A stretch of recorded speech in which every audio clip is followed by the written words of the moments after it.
Elise, tawag ni Clarice habang nakataas ang kilay. Agad siyang tumayo. Yes po, ma'am. Sa conference room, now. Kinabahan si Elise. Hindi niya alam kung ano na naman ang isusumbat sa kanya. Ngunit wala siyang magawa kundi sumunod.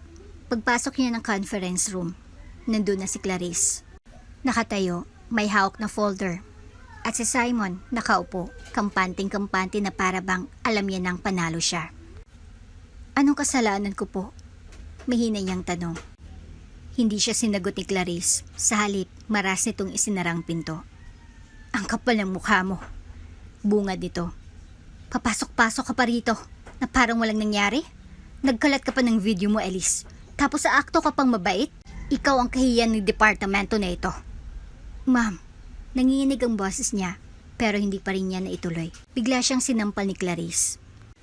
Isa pa yan, sambit ni Clarice. Gagawa-gawa ka pa ng kwento tungkol kay Simon? Hinipuan ka raw niya? Sa itsura mong yan? May magkaka-interes pa? Nagsalubong ang tingin ni Elise at Simon. Wala itong pagsisisi sa mukha. Sa halip, may nanunuyap ang ngiti. Wala akong ginawang kwento. Totoo yun. Mahinang tugon ni Elise. Tumahimik ka na lang, sigaw ni Clarice. Sa halip na magpasalamat na tinanggap ka pa dito. Kung ano-anong dramang dala mo, umalis ka na lang. Ayaw ka naming makita rito. Bago ka pa lang sa channel neto, ibang kwento ni Ate Jane, istorya mo, ikwento ko. Huwag kalimutang pindutin ang notification bell at subscribe mo. Hindi madali mag-umpisa sa wala. Pero yun ang piniling landasin ni Elise. Isang simpleng dalagang probinsyana na ang tanging pangarap ay makapagsarili at mapatunayan sa mundo na kaya niyang mabuhay ng hindi nakaasa sa kanyang pamilya. Bitbit ang isang maleta at isang lumang backpack. Lumuwas si Elise mula sa Nueva Ecija patungong Maynila. Sa kanyang puso, may kaba at pag-aalinlangan. Ngunit mas nangibabaw ang pagnanais na makalaya. Gusto niyang tuklasin kung sino siya, malayo sa mga mata ng magulang, sa limitasyon ng mga paningin ng tao sa kanila, at higit sa lahat, sa kanyang mga insecurity. Hindi kagandahan si Elise ayon sa mga pamantayan ng lipunan. Mula pagkabata, naging tampulan siya ng tukso sa kanilang paaralan. Maraming tigyawat ang kanyang mukha, buhaghag at matigas ang buhok. At madalas siyang nakasuot ng simpleng palda at makapal na salamin. Sanay na siyang husgahan. Pero sa kabila niyon, hindi kailanman nawala sa kanya ang kabutihang loob at ang tahimik ngunit matatag na tapang. Pagdating sa Maynila, agad siyang tumuloy sa isang abot-kayang apartment sa Santa Mesa. Hindi ito kalakihan, isang kwarto na may lumang ventilador, shared bathroom, at isang maliit na kusina. Pero para kay Elise, para na rin itong palasyo, sa unang pagkakataon, may sariling mundo siya. Habang inaakyat niya ang kanyang mga gamit sa ikatlong palapag ng apartment, napansin siya ng isang babaeng nasa hagdan. Maputi ito, matangkad, tuwid ang buhok, at halatang sanay sa syudad. Nginitian siya nito. Hi, bago ka lang dito? Tanong ng babae habang tinutulungan siyang buhati ng isang kahon. Medyo namula si Elise sa hiya. Oo, kararating ko lang po. Ako nga pala si Elise. Bianca. Ako ang nakatira sa unit katabi ng sayo. Tara, tutulungan na kita. Agad na nakagaan ng loob si Elise sa kausap. Hindi siya sanay na may lumalapit sa kanya nang walang bahid ng panghuhusga. Si Bianca ay pala kaibigan. At tila ba walang pakialam sa itsura niya. Nagkwentuhan sila habang inaayos ang mga gamit. At napag-alamang 3 taon na palang nakatira si Bianca sa gusaling iyon at nagtatrabaho bilang office staff sa isang marketing company. Actually, naghanap din ako ng trabaho ngayon. Sabi ni Elise habang nilalagay ang madamit sa drawer. Talaga? Di sakto. Sa kumpanya namin, may opening. Gusto mo i-refer kita? Parang kumislap ang pag-asa sa loob ni Elise. Totoo ba yan? Hindi ba mahirap makapasok? Hindi naman, basta maayos ang resume at matino ka kausap. Isa pa, mukhang mabait ka. Sigurado akong magkakasundo kayo ng mga taga-office. Napangiti si Elise. Sa unang araw ng kanyang bagong buhay, Tila binigyan agad siya ng pagkakataon ng tadhana. Hindi man niya alam kung anong naghihintay sa kanya. Isang bagay ang sigurado. Handa na siyang sumugal. Para sa sarili. Para sa kinabukasan.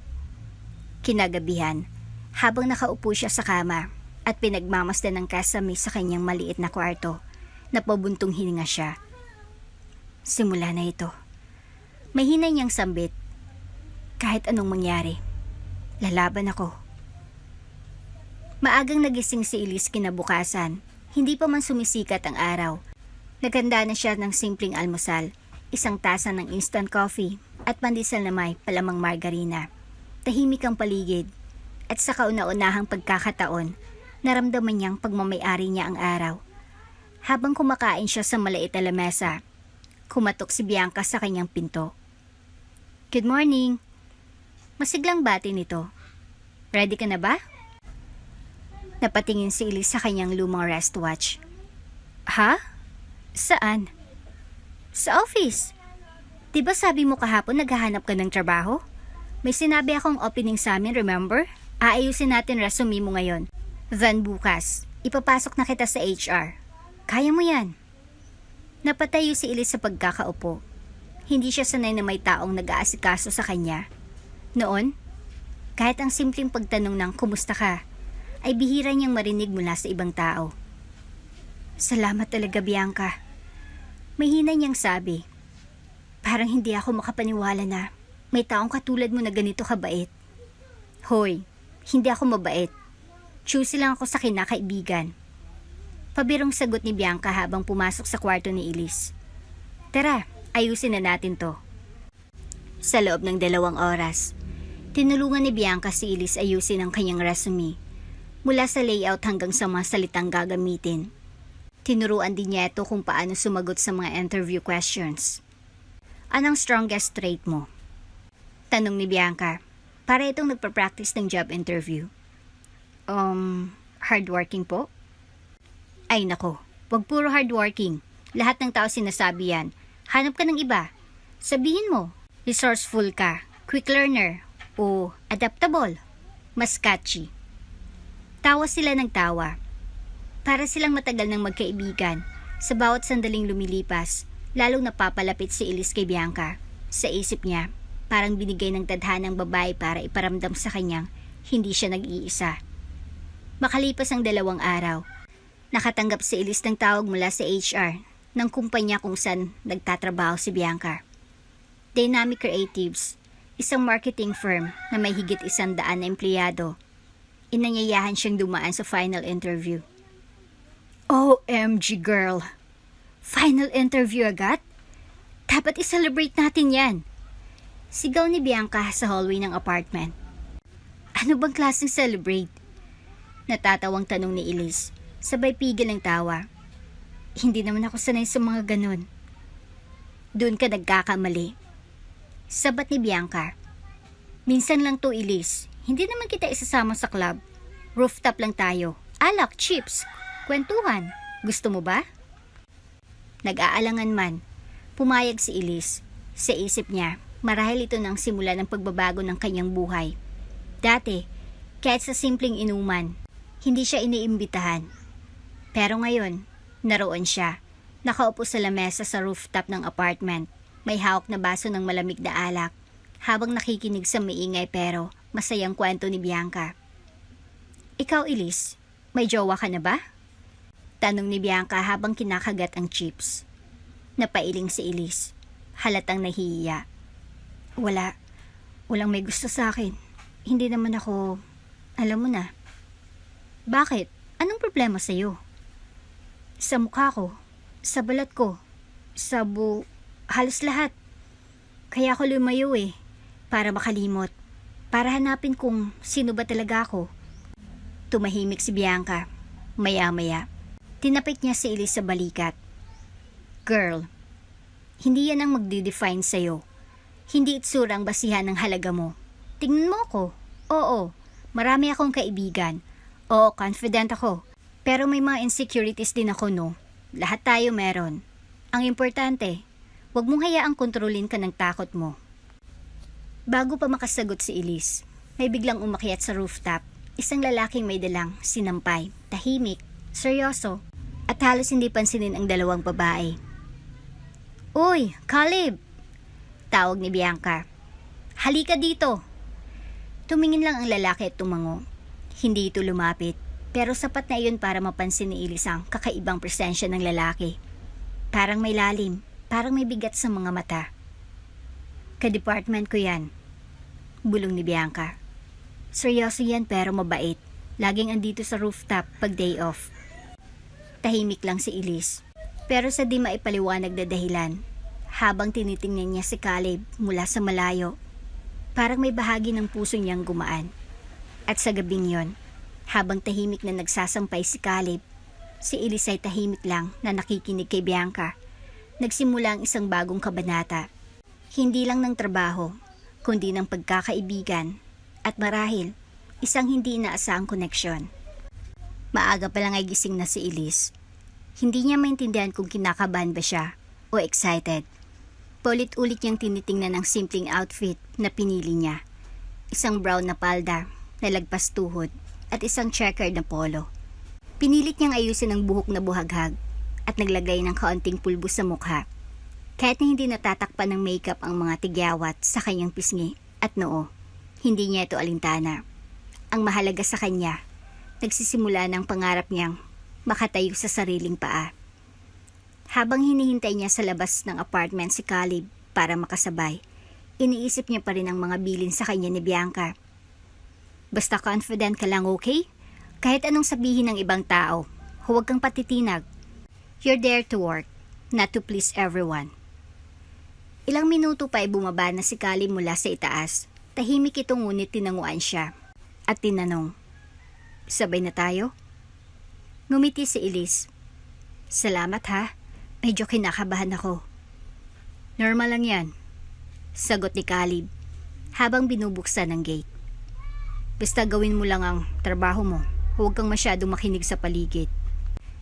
Simple lang ang mga salitang iyon, pero para kay Elise, sapat na iyon para tumibay ang loob niya. Nang makarating sila sa building ng Dynamic Creatives, agad siyang sinalubong ng malamig na klima ng lobby at ang mga mata ng mga taong naroroon. Lahat ay nakasuot ng magagara, pulidong bihis at malilinis na kutis. Habang siya, nakakulay tsokolating palda, may makapal na salamin, at may pulbos na halos wala namang epekto sa kanyang mukha. Pagpasok nila sa elevator, sabay silang napasabay ni Caleb sa dalawang empleyado, isang babae at isang lalaking parehong sosyal ang ayos.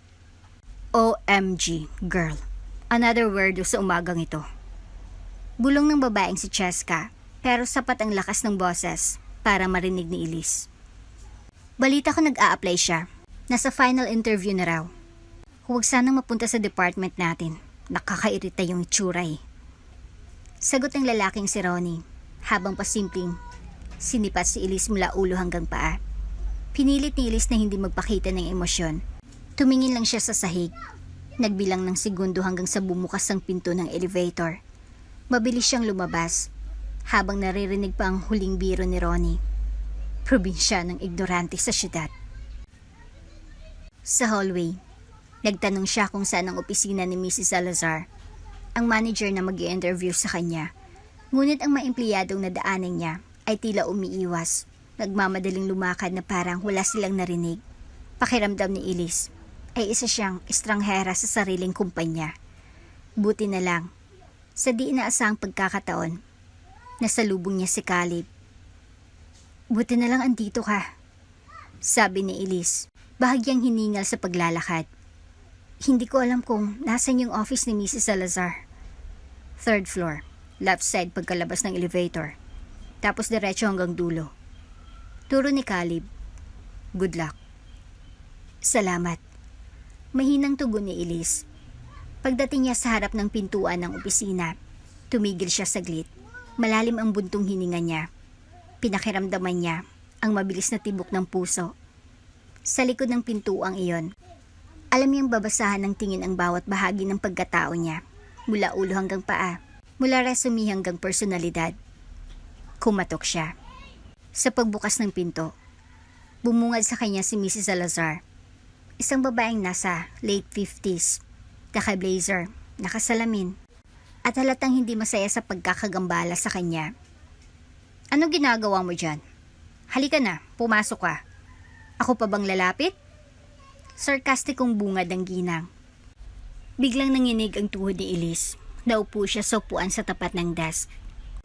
Tiningnan ko lang ang resume mo. At to be honest, wala naman akong inaasahan. Fresh grad.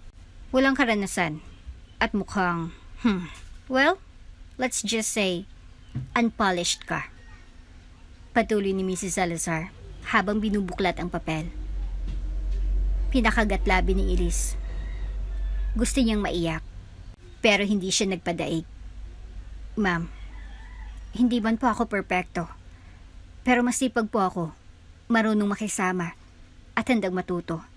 Sa probinsya po, sanay ako sa trabaho, mula bahay hanggang sa eskwelahan. Kaya ko pong makisabay.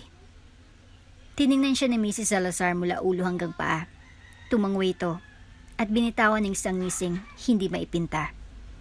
Sige, hired ka na. Magsimula ka bukas. Kailangan na ng tao sa marketing support.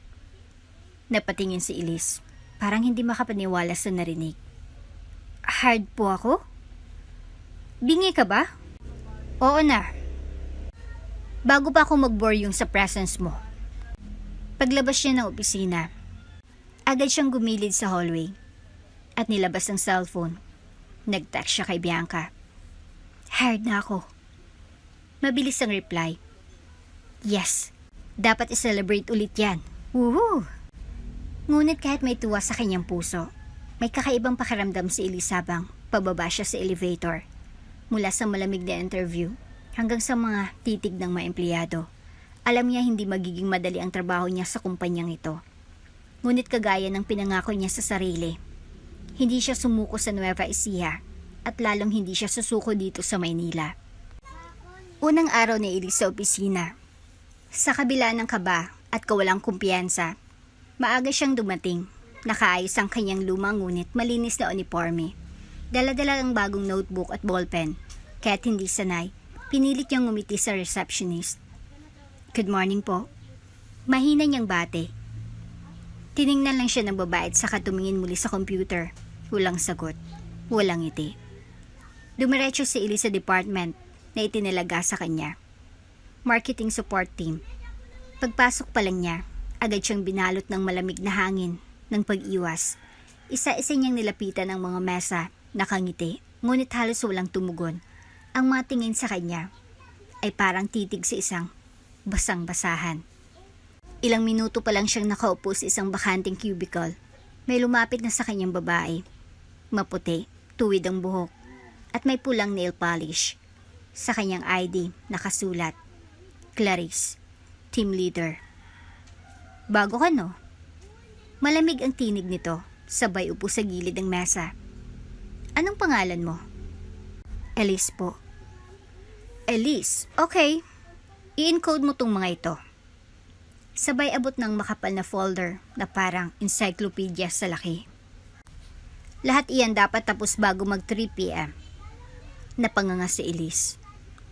Po? Lahat po ito? Tumaas ang kilay ni Clarice. Bakit? May reklamo ka agad? Kung hindi mo kaya, edi umalis ka na. Ako ang team leader dito. Ako ang nasusunod. Ako po. Gagawin ko po. Mahinang sagot ni Elise. Tahimik niyang binuksan ng computer, ngunit wala siyang ideya kung saan siya magsisimula. Walang orientation, walang training. Wala man lang nagsabi kung anong software ang dapat gamitin. Naghanap siya ng standard format, pero puro acronym at shortcut lang ang nakasulat. Excuse me po. Tanong niya sa lalaking nadaanan. Alam niyo po ba kung saan ito dapat i-input? Ngunit tinapunan lang siya nito ng tingin. Saka umiling at dumiretso sa cubicle nito. Pakiramdam ni Elisay para siyang multo. Ilang saglit pa, may isa pang lalaking lumapit sa kanya. Nakangisi, nakaporma, at may halatang maangas na aura. Sa ID nito, Simon, Specialist 2. Hi miss. Umupo ito sa gilid ng kanyang mesa. Bago ka lang no? Need help? Bahagyang napalayo si Elise. Opo. Pero okay na po. Nasimulan ko na rin to. Huwag kang mahiya. Sige na, turuan na kita. Dito ka ba sa marketing support talaga? Opo. Perfect. Ako madalas ang nag-a-assign ng mga encoding task dito. Dapat close tayo. Hindi mapakali si Elise. May halong pangangamba sa paraan ng pagkatitig ni Simon sa kanya. Bagya itong yumuko. At sa hindi inaasahang sandali, naramdaman niyang parang sumasayad ang siko nito sa gilid ng kanyang bewang. Kunwari aksidente. Kuya, pwede po ba? Magalang ngunit matigas ang tono ni Elise. Ngunit ngumiti lang si Simon. Chill lang. Wala namang masama. Friendly lang ako. Mas okay po siguro kung huwag masyadong malapit.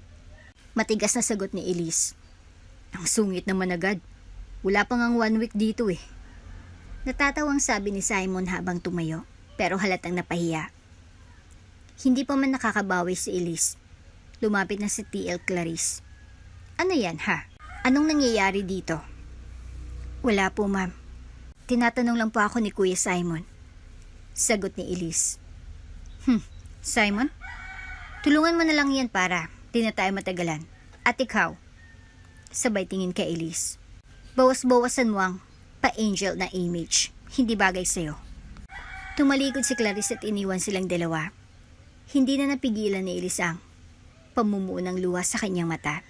Hindi siya makapaniwala.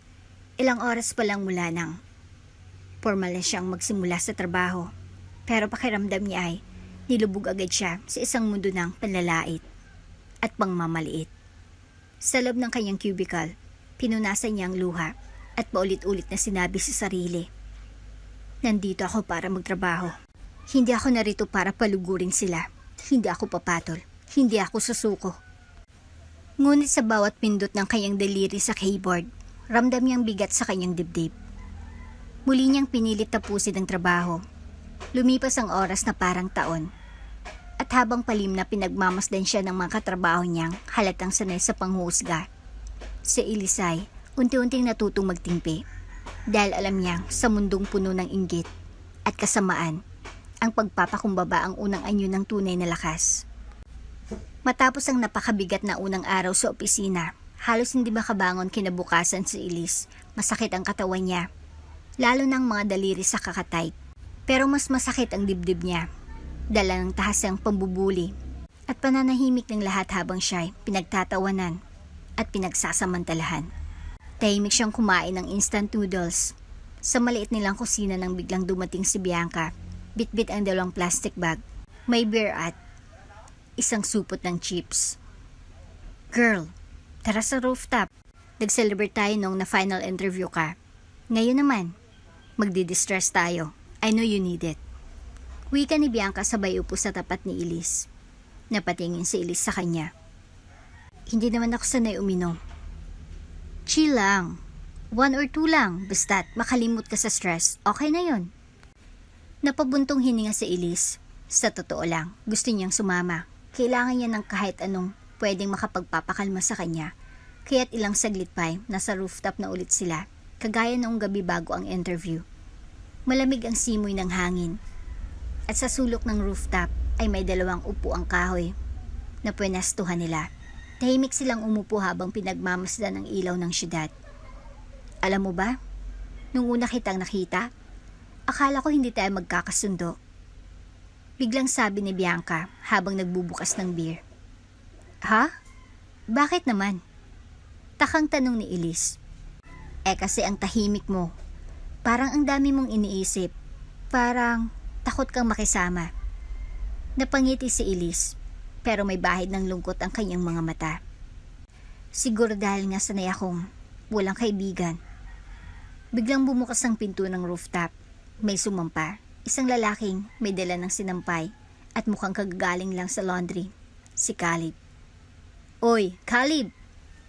Tawag ni Bianca habang kumakaway. Tara dito! Napatingin si Elise sa kanya, tila nataranta. Hindi siya handa. Gusto sana niyang mag-ayos, pero wala na siyang magawa. Nasa harapan na nila si Caleb. Bitbit ang isang timba ng basang damit. Nakasuot ng simpleng puting shirt at shorts. at may tuwalyang nakasampay sa balikat. Uy, sorry. Dito lang ako natapos. Sabi ni Caleb, medyo nahiyang ngumiti. Okay lang, halika. Inom ka. Yaya ni Bianca sabay abot ng beer. Si Elise, stress sa trabaho. Alam mo naman, first day blues. Tumingin si Caleb kay Elise. Kumusta naman? Nag-alangan si Elise pero ngumiti rin.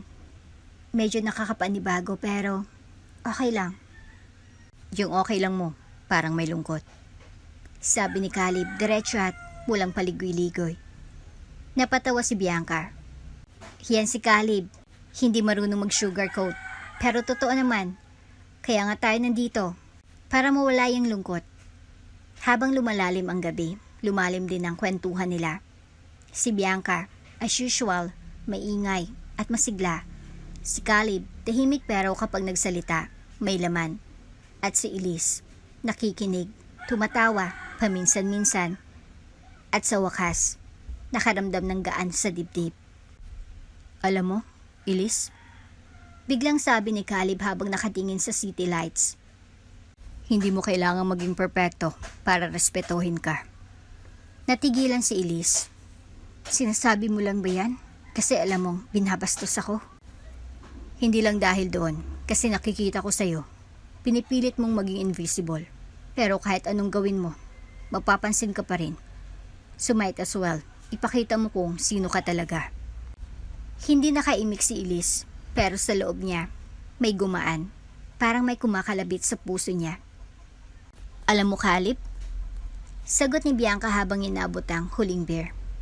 Parang ikaw yung may pagka-life coach dito sa rooftop. Hindi ah. Sagot ni Caleb, ngumiti ng bahagya. Nagkataon lang siguro, madalas kong kausap sarili ko, kaya alam ko yung hitsura ng mga taong may pinagdadaanan. Tahimik na napayuko si Elise. Pilit niyang itinago ang ngiti, pero sa totoo lang, ilang saglit ang lumipas, pero para siyang may bagong pag-asa. Sa gabing iyon, sa gitna ng rooftop, sa pagitan ng beer, kwento, at malamig na hangin, hindi man siya sigurado kung anong meron, but Elise felt something shift. Hindi man iyon simula ng pag-ibig, pero tiyak, iyon ang simula ng kaunting liwanag. Sa sumunod ng mga araw, kahit papilit ngumiti si Elise at gawin ang lahat ng kanyang trabaho ng maayos, ramdam niya pa rin ang tensyon sa paligid. Ang mga mata sa opisina, hindi pa rin nawawala, parang palaging may inaabangan. Si Cheska at Ronnie, na dati ay pabulungan kung siraan siya, ngayon ay lantaran akong magsalita. Grabe, ang kapal ng mukha ng babaeng yan. Hindi bagay sa department natin. Bulalas ni Cheska isang tanghali habang sabay-sabay silang kumakain sa pantry. Oo nga sis, nakakawala ng gana pag siyang kaharap mo habang kumakain. Ang daming tigyawat. Akala mo plantetang may crater. Sabay tao ni Ronnie na para bang siyang pinakapoging lalaki sa mundo. Nasa sulok lang si Elise, tahimik na ngumunguya ng baon niyang tinapay at itlog. Gusto niyang ipikit na lang ang mga mata at mawala, pero hindi niya ginawa. Walang iyakan, laban lang. Iyon ang paulit-ulit niyang mantra. Ngunit mas masakit pang susunod. Pagdating niya sa opisina ng isang umaga, napansin niyang may mga nakapaligid sa isang mesa. Naghahalakhakan. Lumapit siya at agad siyang napatigil. Isang video. Sa screen ng cellphone ng isa sa mga staff, kitang-kitang isang pangyayari mula sa nakaraan ni Elise.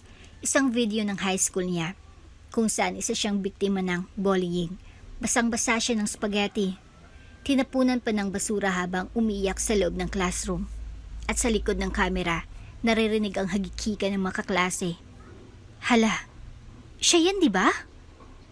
Sabay turo ni Cheska. Yung mukha niya kahit noon, parang hindi talaga naligo. Dagdag pa ni Ronnie. Halos mabilaukan sa kakatawa. Parang tumigil ang mundo ni Elise. Paano nila nakuha ang video? Ilang tao lang may kopya noon. At isa na roon ang kaibigang akala niya'y totoo. Bianca. Agad siyang lumabas ng department. Nagtatakbo sa hallway. Habang tinatawagan si Bianca, walang sagot. Sunod-sunod ang kanyang mensahe. Bianca, nakita ko ang video. Bakit niyo ito pinakalat? Bianca, ikaw lang pinagkakatiwalaan ko ng kopya noon. Bakit? Walang reply. Umakyat siya sa rooftop, hawak-hawak ang dibdib na parang hinihiwa. Humagulhol siya, tahimik sa umpisa, hanggang sa hindi niya na mapigilan ang pag-iyak. Sa mga sandaling iyon, dumating si Caleb. Hawak pa ang mug ng kape, natigilan siya nang makita si Elise. Nakalugmok sa isang upuan, nanginginig sa iyak. Elise, anong nangyari? Mahinahon niyang tanong, nilapag ang mug at lumapit. Hindi agad makasagot si Elise, pero nang makabawi ng hininga, tumitig siya kay Caleb, nanlilisik ang mga mata sa sakit. Akala ko, okay na. Akala ko tapos na yung pangungutya, pero hindi pala. At ang mas masakit, yung taong inaasahan mong kakampi mo, siya palang papatay ng kaunti sa party mo. Anong ibig mong sabihin? Tanong ni Caleb, halatang nag-aalala. Yung video ko, yung bullying video ko, na ipalabas dito. At si Bianca lang ang may kopya. Tahimik si Caleb. Saglit siyang naupo sa tabi ni Elise. Hindi siya nagtanong pa ng iba. Sa halip, inabot niya ang kamay ng dalaga. Nakakagalit, Elise. At kung totoo ngang si Bianca yun, lalabas din ang totoo. Pero sa ngayon, pwede bang umiyak ka lang muna? Nandito ako. Hindi man sinabi ni Elise, pero ramdam niyang totoo ang sinasabi ng lalaki. At sa gitna ng bigat ng lahat, isang bagay lang ang totoo. Hindi niya na kaya magtiwala ng basta-basta. Pagbalik niya sa loob ng building, hindi siya halos pinansin ng mga tao. Pero alam niyang lahat ay may bulong-bulungan. Parang naging instant attraction ang bawat mata tuwing dadaan siya. Bumalik siya sa kanyang cubicle at muling pinilit magtrabaho. Ngunit habang sinusubukang magbasa ng mga dokumento, isang mensaheng dumating sa email niya. Sender, Bianca Cruz. Subject, sorry. Elise, hindi ko sinasadya. I just shared it sa GC. Hindi ko inakalang kakalat. Hindi ko rin naman nakalaing may magbabahagi nun sa ibang tao. I'm sorry. Hindi na nag-reply si Elise. Hindi dahil hindi siya nasaktan, kundi dahil sobrang sakit na hindi niya na alam kung saan siya magsisimula para ipahayag iyon. Hindi pumasok si Elise kinabukasan. Ang buong katawan niya ay parang wala ng lakas. Sa kwarto, nakatalukbong siya ng kumot. Patay ang ilaw at halos ayaw nang bumangon. Halos ayaw niya nang humarap sa salamin. Dahil sa tuwing gagawin niya iyon, bumabalik ang alaala ng video, paulit-ulit, parang sugat na binubuksan at binubuhusan ng asin.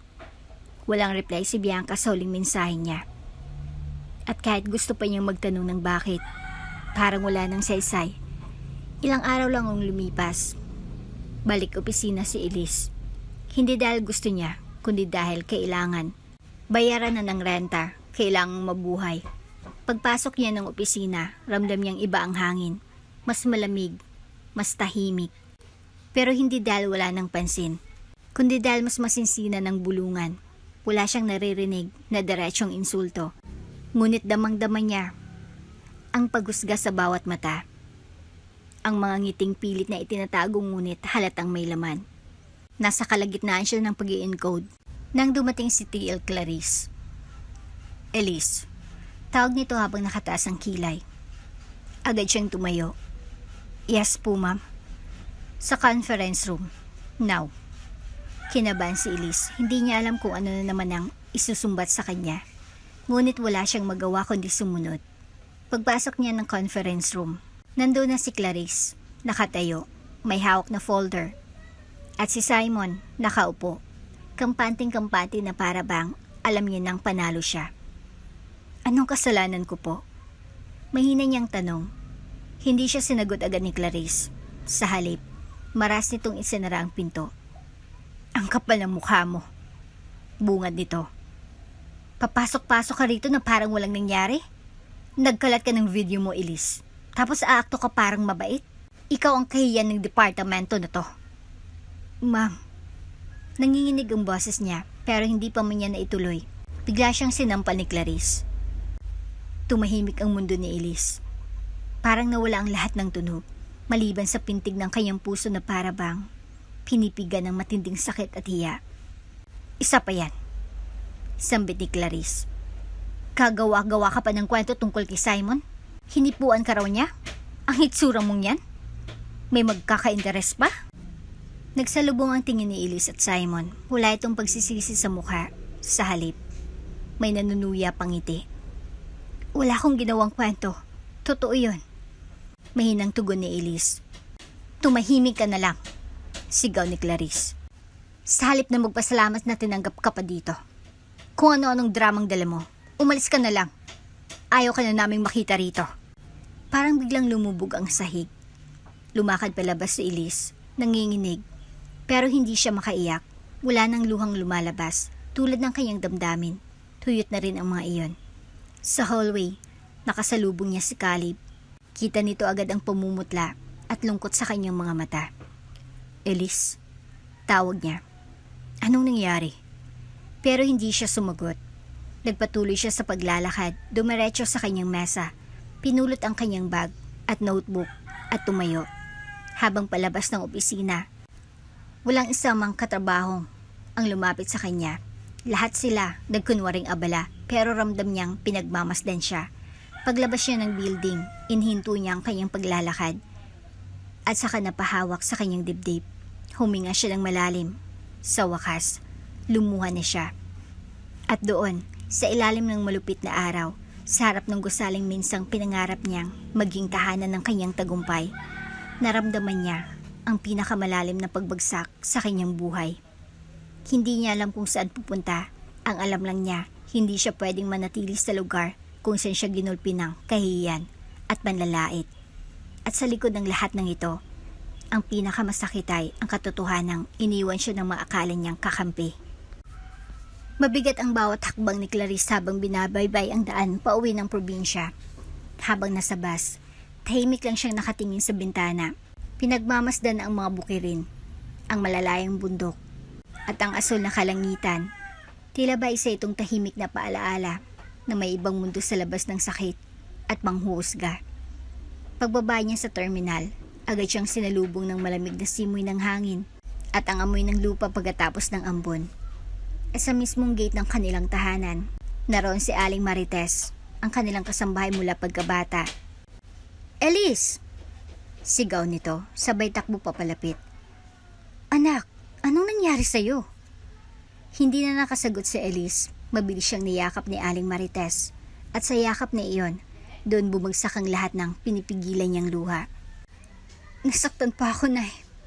Mahina niyang sabi habang nanginginig. Sobrang sakit po. Agad lumabas ang kanyang ina, si Aling Miriam, at ang kanyang kuya Lance, na agad ding lumapit sa kanya. Anak, malumanin na tawag ng ina niya, sabay yakap. Halika na, umuwi ka na. Tahimik si Kuya Lance, pero sa kanyang mga mata, naroon ang apoy ng galit. Ayaw niyang magsalita, ayaw niyang takutin si Elise, pero halata sa lahat ng kilos niya na handa siyang ipaglaban ang kapatid. Nagkulong si Elise sa kanyang lumang silid ng ilang araw. Hindi siya pinilit magsalita. Hinayaan siya ng kanyang pamilya at habang tumatakbo ang oras, dahan-dahang bumalik ang kanyang sigla. Isang araw, bigla siyang bumaba sa kusina. Nakasuot siya ng simpleng bestida, walang makeup, pero may kakaibang liwanag sa kanyang mukha. Ma, aniya habang umiinom ng gatas. Gusto ko pong magpagamot ng mukha ko. Napatingin siya sa kanyang ina. Talaga, anak? Tumango si Elise. Gusto ko pong magsimula ulit. Gusto kong mahalin yung sarili ko. Hindi dahil sa gusto kong gumanti, kundi dahil gusto ko nang gumising ng hindi naiiyak tuwing umaga. Napangiti si Aling Miriam at mabilis na pinigilan ang luha sa kanyang mga mata. Alam mo, anak, sabi niya, maganda ka noon pa, pero kung ang paggagamot ng balat mo ang paraan para maniwala ka na totoo yun, susuportahan kita. Kasama si Kuya Lance, pumunta sila sa isang skin clinic sa bayan. Doon ay nagsimula ang gamutan para sa kanyang acne scars. Matagal ang proseso, masakit paminsan, pero tiniis ni Elise ang lahat. Araw-araw, naglalakad siya sa palibot ng bukid tuwing umaga. Nakikinig ng classical music at nagsusulat sa kanyang journal. Natuto siyang gumamit ng contact lens at dahan-dahang iniwan ng kanyang makapal na salamin. Dahil sa tulong ng kanyang ina, natuto rin siyang mag-ayos ng sarili. Tamang makeup, tamang pananamit, tamang postura, hindi para sa iba, kundi para sa sariling tiwala. Isang araw, habang nakaharap siya sa salamin, hindi niya na halos makilala ang sarili niya. Wala nang dating tigyawat ni Elise, wala nang palaging nakayukong babae.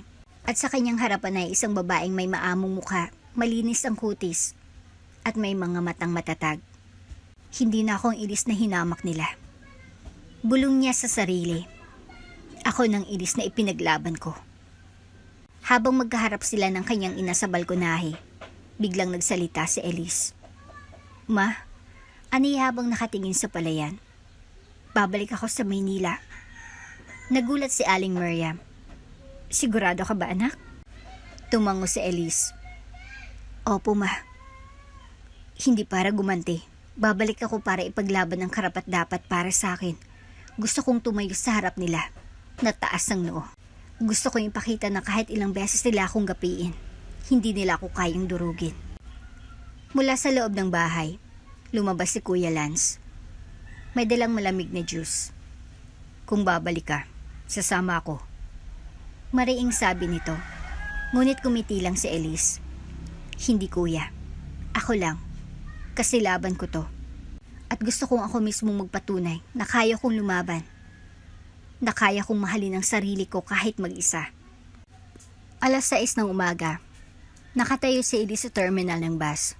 Suot ang isang light beige blouse at maong na pantalon. Simple lang, pero malinis tingnan. Naka-contact lens siya. At ang dating mapupulang tigyawat ay halos wala ng bakas. Wala ring makapal na salamin. Wala nang mahabang palda. Bagamat hindi pa rin siya sanay sa lahat ng pagbabagong ito, dama niyang buo na ang kanyang loob. Mula Nueva Ecija, bumiyahe siya pabalik ng Maynila. Mahigit 5 oras ang pag-upo at pag-iisip ang nilakbay niya. Pero hindi siya nagreklamo. Hindi niya kailangang ipaalala sa sarili ang dahilan ng kanyang pagbabalik. Naroon na iyon sa puso niya, hindi para gumanti, kundi para manindigan. 2:00 ng hapon nang marating niya ang paborito nilang cafe ni Caleb. Ang maliit na coffee shop na tapat ng dating opisina. Umupo siya sa isang mesa sa sulok. Tinakpan ng libro ang kalahati ng mukha. Ayaw pa niyang makilala. Nag-order siya ng kape at naghintay. Ilang saglit pa, may pumasok na 4 na babae. Isa sa kanila. Agad niyang nakilala, si Cheska. At sa tabi nito ay ang babaeng hinding-hindi niya inaasang makikita pa ng ganun ka-relax. Bianca. Napalunok si Elise. Hindi pa siya handang makipagkita kay Bianca. Ngunit hindi niya rin maialis ang tingin sa mga ito.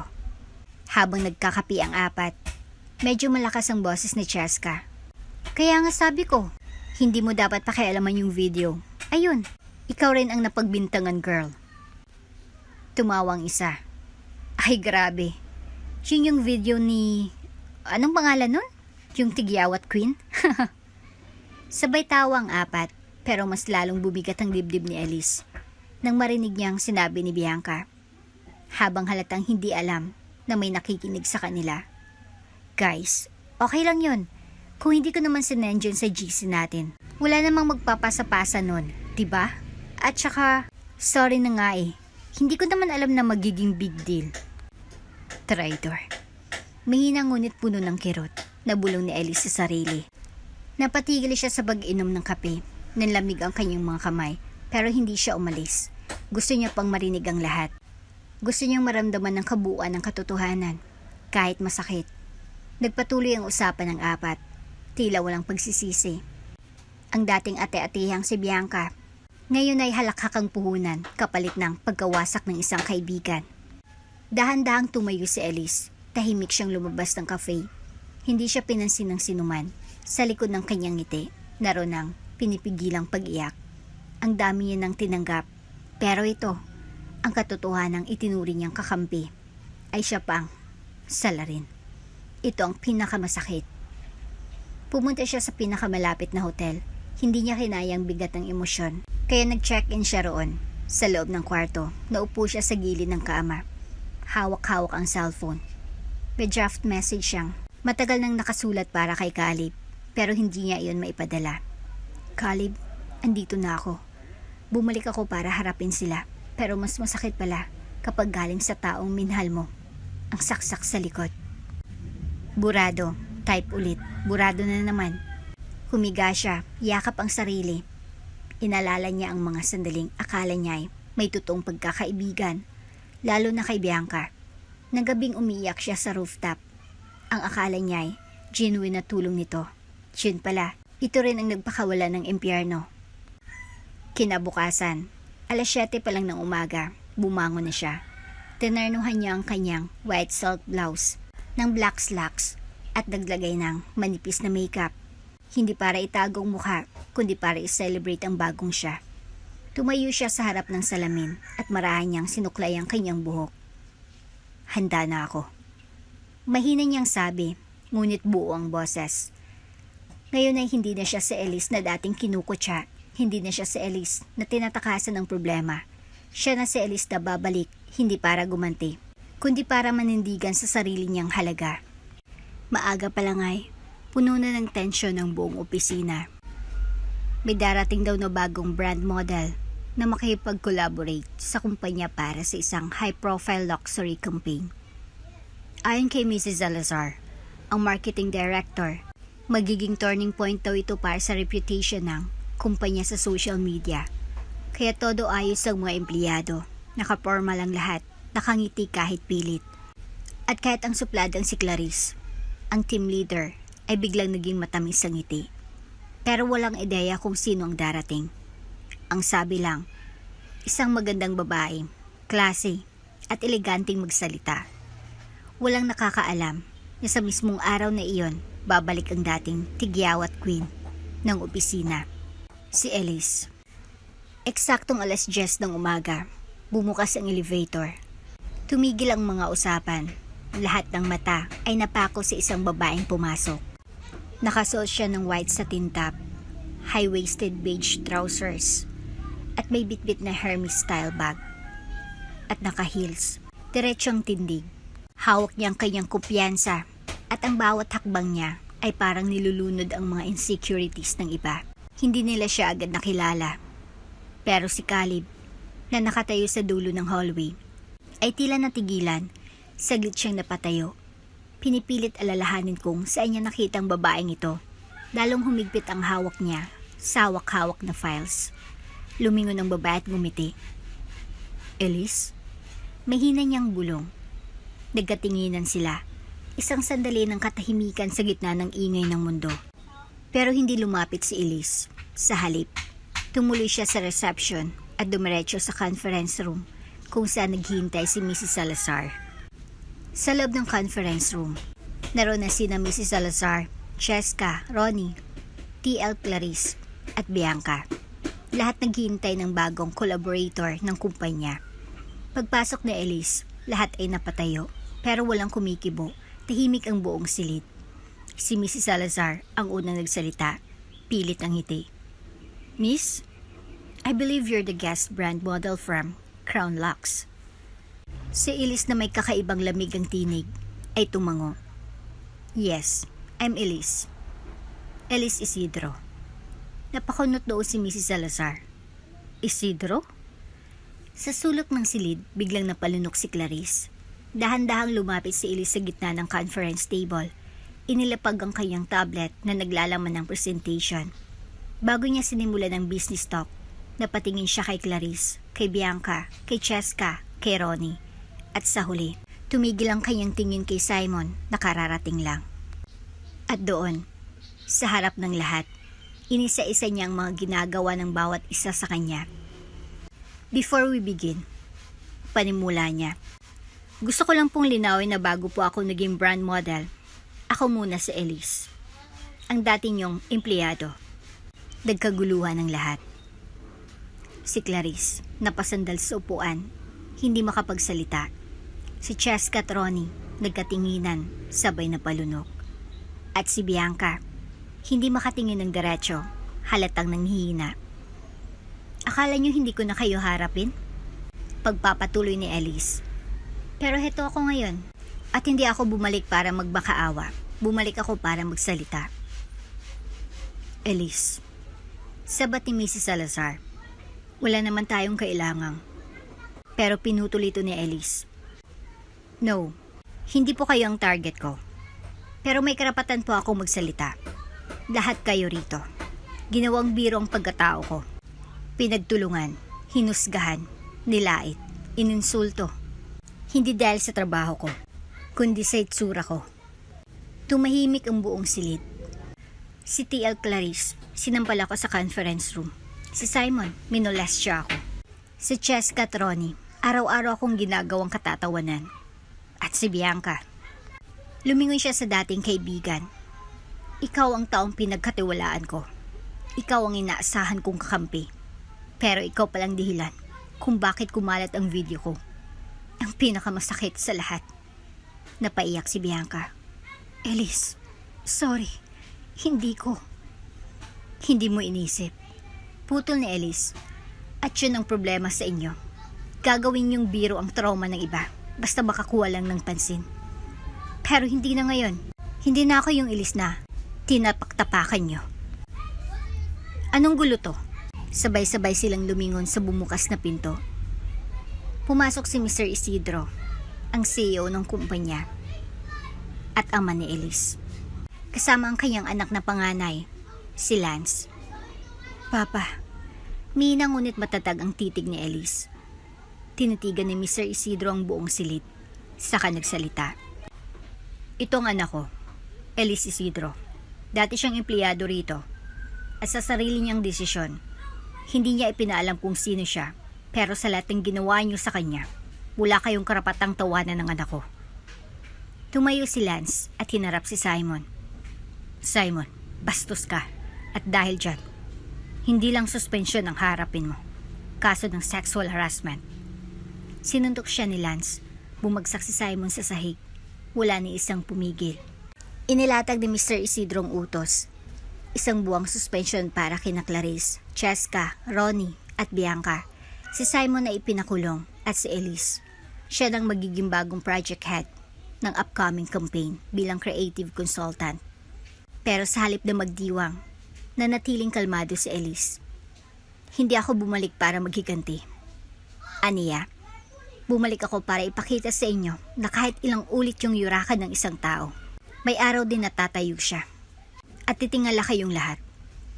Tahimik ang lahat. At si Elise, tahimik ring lumakad palabas ng conference room, taas noo, at may ngiting puno ng paninindigan. Pagkalabas ni Elise mula sa conference room, halos mawasak ang katahimikan sa buong opisina. Ang dating mga kumpulan ng chismisan ay napalitan ng bulungan at tanungan. Siya pa talaga yun? Totoo bang anak siya ni Mr. Isidro? Grabe, ibang-iba na siya. Puno ng tensyon at takot ang mga mukha ng mga dati niyang nambuli. Ang kanilang dating pinagtatawanan. Siya na ngayon ang may kapangyarihang hawakan ng kanilang kinabukasan. Ngunit hindi pa tapos ang lahat. Pagbalik ni Elise sa opisina ni Mr. Isidro para sa isang debriefing, dumagsa ang mga empleyado, kasunod ang mga taong naging dahilan ng kanyang pagkalugmok noon. Clarice, Cheska, Ronnie, at higit sa lahat, Bianca. Sa gitna ng hallway, dumating ang huling tauhang matagal nang dapat harapin. Simon. Ang kapal ng mukha mo. Sigaw ni Simon habang pasugod kay Elise. Gumanti ka lang dahil mayaman ka, dahil anak ka ng boss. Akala mo kung sino ka? Ngunit bago pa man makalapit si Simon, isang malakas na suntok ang tumama sa kanyang panga. Si Lance. Ang kuya ni Elise ay muling humarang sa gitna. Layuan mong kapatid ko. Mariing sabi nito. Baka gusto mo pa ng isa. Kuya Lance, tama na. Pigil ni Elise pero hindi siya umuurong. Hindi ko kailangan ng suntok para magtamang isang tulad niya. Kailangan niya ng leksyon, hindi karahasan.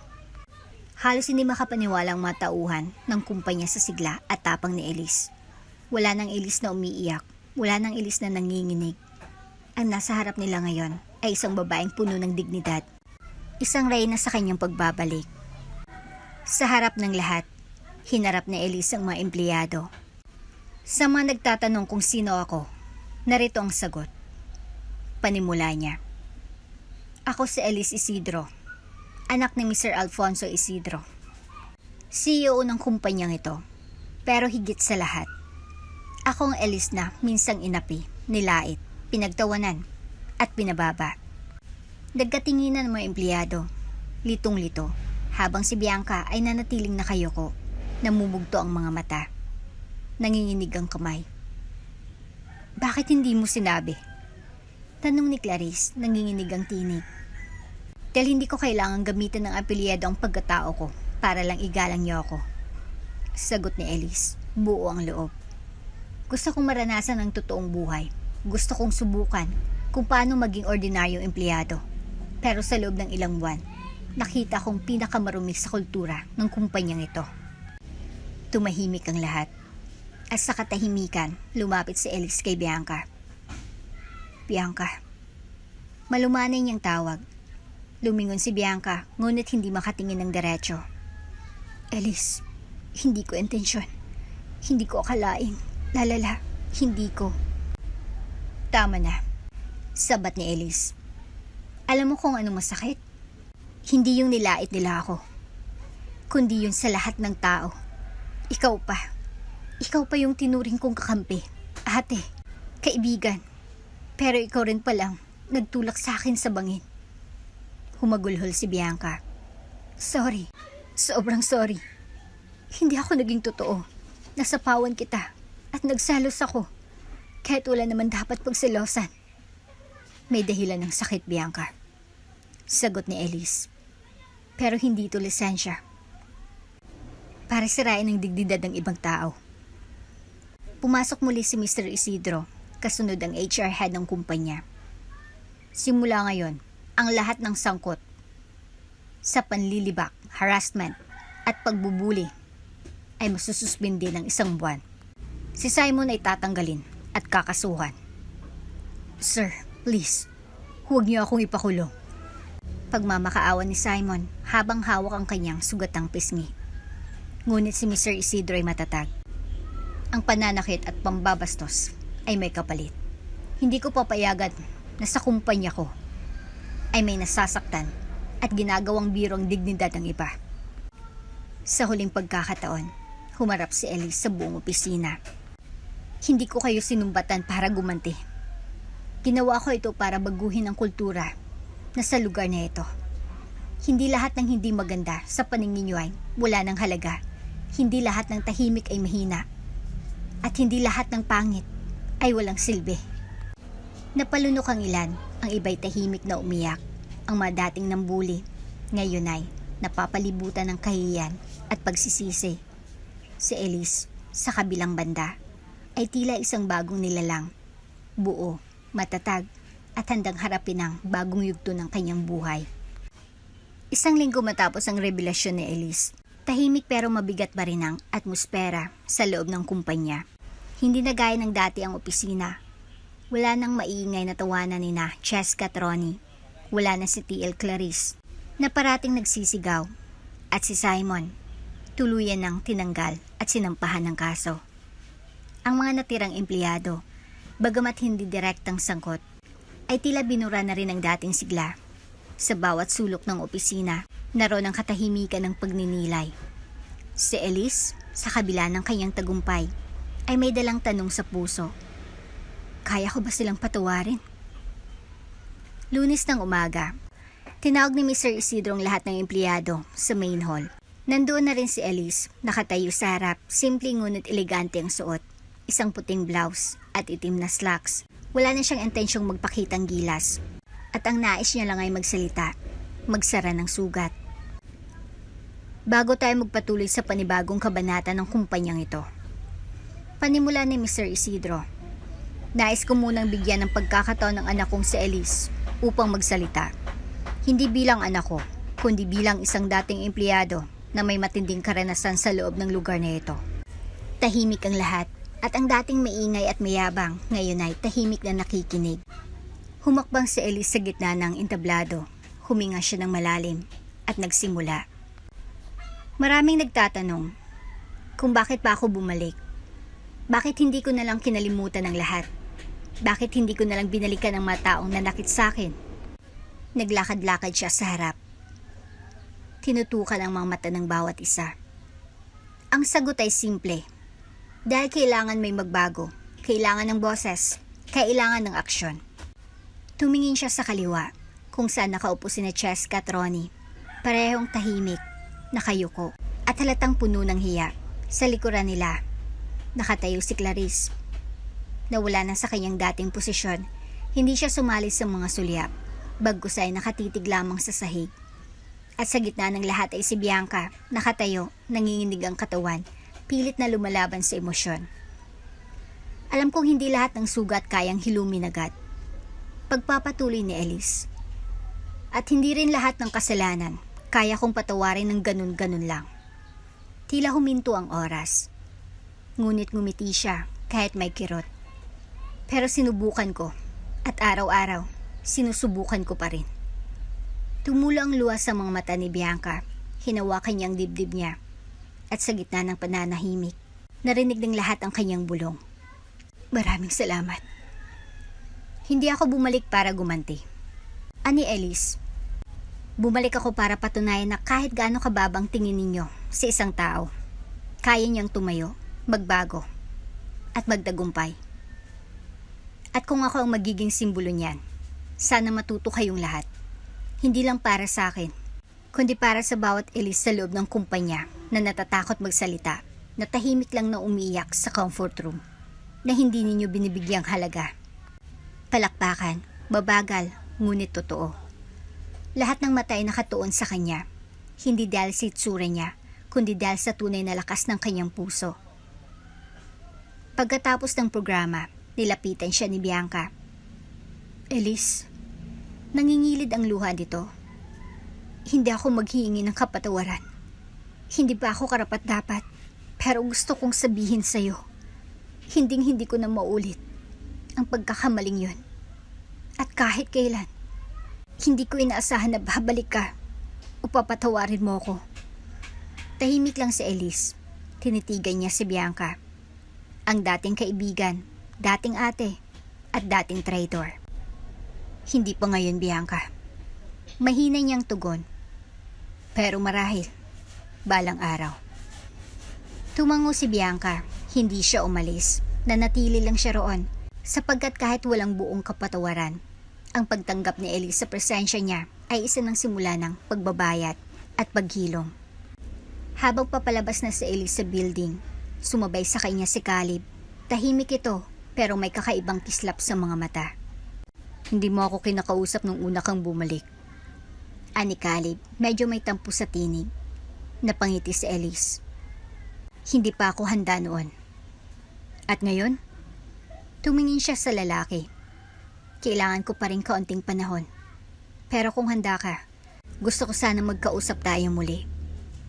Gusto ko rin. Sagot ni Caleb, may pag-asang ngiti. Sa lab ng kotse habang pauwi, nakatanaw lamang sa bintana si Elise. Ang mga mata niyang kanina lang ay matapang sa entablado, ngayon puno na ng luha. Hindi siya umiyak sa harap ng maraming tao, pero ngayon, sa katahimikan ng sasakyan, kusang bumagsak ang mga luha sa kanyang pisngi. Hindi niya inasahan ng ganito kasakit, ang hindi makapagpatawad. Hindi dahil ayaw niyang magpatawad, kundi dahil hindi pa kaya ng puso niya, lalo na kay Bianca, ang taong minsang inisip niyang karamay, ngunit naging dahilan ng isa sa pinakamatinding kirot sa kanyang buhay. Pagdating niya sa bahay sa Makati, sinalubong siya ng kanyang kuya Lance. Bit-bit nito ang paborito niyang banana bread na galing sa Nueva Ecija. Kumustang lakad, princess? Biro nito habang inilapag ang bag ni Elise sa sofa. Hindi agad sumagot si Elise. Umupo siya, yumakap sa tuhod at pumikit. Kasabay nito ang pag-agos ng tahimik na luha. Lumapit si Lance. At sa unang pagkakataon matapos ang lahat, niyakap niya ng mahigpit ang kapatid. Ayos lang yan. Iiyak mo lang. Nandito lang ako. Kinabukasan, agad na bumangon si Elise. Gusto niyang mapag-isa. Gusto niyang magpahinga. Hindi lang ng katawan, kundi ng puso't isipan. 2 araw siyang hindi lumabas ng kwarto. Walang cellphone, walang email, walang TV. Gusto lang niyang huminga. Gusto niyang isipin. Tapos na ba talaga ang gulo? O simula pa lang ito ng mas malaking laban sa sarili ko? Hindi niya alam sagot, pero alam niyang kailangan niya ng oras.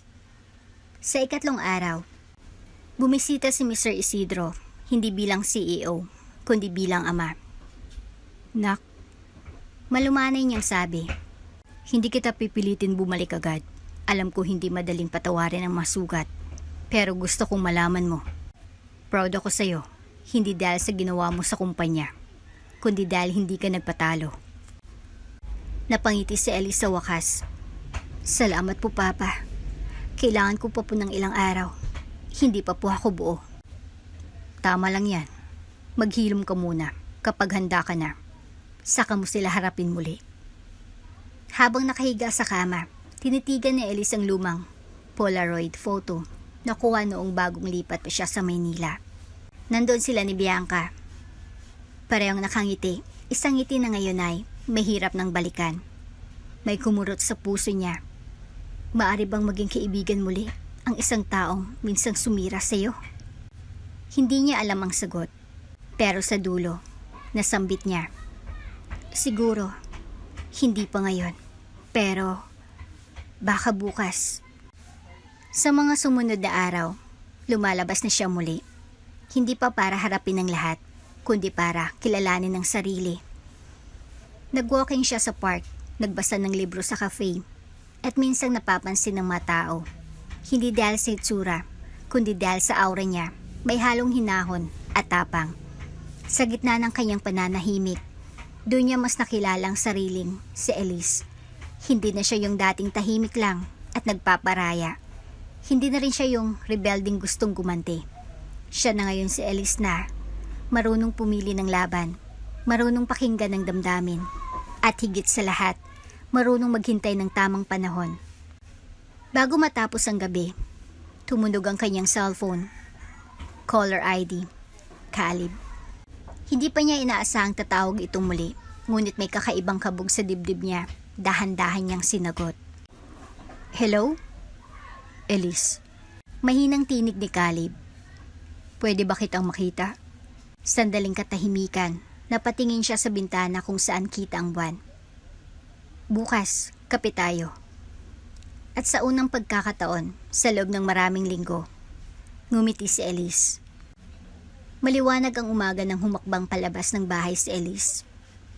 Nakasimple lang siya, light beige na dress, white sneakers, at ang paborito niyang bag na may keychain na bulaklak.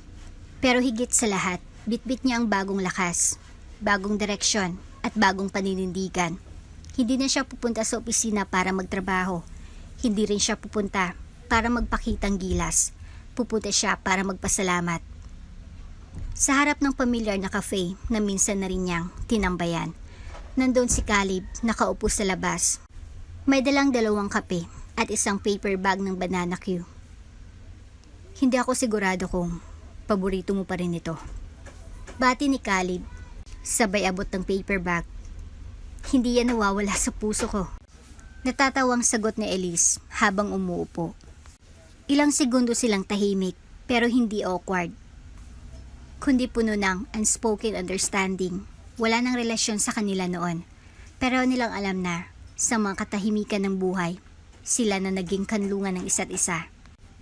Kumusta ka na talaga? Tanong ni Caleb, mas seryoso ang tono. Mas magaan, mas malinaw at masanda. Tumingin si Caleb sa kanya, tila may gustong sabihin, pero hindi muna niya tinuloy. Sa halip, ngumiti lang siya. Good, kasi may gusto akong ipakilala sa'yo. Ilang saglit pa, dumating si Mang Roy, ang janitor na minsang tumulong kay Elise sa gitna ng kanyang madilim na araw. Dala nito ang walis sa timba, pero agad din itong ngumiti nang makita si Elise. Iha, ang ganda mo na ngayon.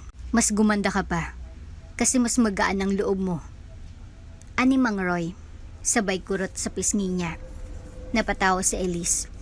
Salamat po, Mang Roy. Hindi ko po kayo malilimutan. Kayong unang nagsabi sa akin na hindi masamang umiyak. Basta huwag bibitaw. Eh kasi totoo naman yun. Sagot ng matanda. Siya nga pala. Sabat ni Caleb. Elise, si Mang Roy po. Lolo ko. Napatigil si Elise. Po? Oo, apo ko tong si Caleb. Hindi ko lang sinabi agad dati kasi ayoko matakot ka. Umailang. Gusto ko lang makilala mo kami sa simpleng paraan. Napatitig si Elise kay Caleb, sabay na pangiti. Ang galing ng tadhana, no? Bulong niya. Pagkatapos ng kape, naglakad si Elise pabalik sa dating building ng kumpanya. Hindi na siya employee, hindi na siya under probation. Isa na siyang brand model at consultant. Pero higit sa lahat, isa na siyang panibagong Elise. Pagpasok niya sa lobby, napatingin ng mga receptionist. Pero hindi dahil sa hitsura, kundi sa presensya niya. Ma'am Elise, bati ng guard. Ang ganda mo po ngayon. Salamat kuya, sagot niya. Sa hallway, nadaanan niya si Angie. Ang bagong empleyado na katulad niyang dating mahiyain, nakapalda, may tigyawat sa pisngi at nakayuko habang naglalakad. Napahinto si Elise. Hi, bati niya. Ikaw si Angie, di ba? Opo, kabadong sagot ng babae. Magtimpla tayo ng kape minsan, gusto kong marinig ang mga pangarap mo. Biglang namula si Angie. Opo, sige po. Ngumiti si Elise at habang naglalakad palayo, alam niyang nagawa niya na ang isang bagay na hindi niya inakalang kakayanin, ang magbigay ng pag-asa sa iba. Sa rooftop ng building, kung saan dati silang nagiinuman ni Bianca, kung saan siya unang nahulog sa lungkot at saya. Nandun ulit si Elise, hawak niyang notebook na dati niyang sinusulatan ng mga affirmations, kahit hindi pa niya iyon lubos na pinaniniwalaan noon. Ngayon, binasa niya ulit ito at may idinagdag. Mahal kita, Elise. Salamat sa paninindigan. Salamat sa pagtitiis. Salamat sa muling pagbangon. Mula ngayon, hindi ka na kailanman iiwan ng sarili mo. Sa araw ding iyon, lumisan si Bianca patungong Singapore. Hindi sila nagkita, pero may iniwang sulat para kay Elise. Hindi ko nahilingin ang tawad mo, pero hilingin ko ang kapayapaan mo. Magsisimula rin ako ulit, Elise. Salamat sa lahat. Salamat pa rin, kahit hindi ko yun deserve. Tinupi ni Elise ang liham, at sa halip na itapon, itinago niya ito. Hindi dahil pinatawad niya na si Bianca, kundi dahil nais niyang tandaan. Patawad ay hindi lang binibigay sa isang tao, kundi ibinibigay din sa sarili. Bago tuluyang umalis ng gusali, dumaan si Elise sa restroom sa harap ng salamin. Tinitigan niya ang sarili. Wala nang makapal na salamin sa mata. Wala nang mga peklat, pero nandoon pa rin ang parehong Elise. Tahimik, simple, at puno ng damdamin. Ngunit ngayon, sa halip na takpan ng sarili, ngumiti siya, isang ngiting puno ng tagumpay at pag-ibig sa sarili at katapangan. At dito na nga po nagtatapos ang ating kwento. Hanggang sa muli!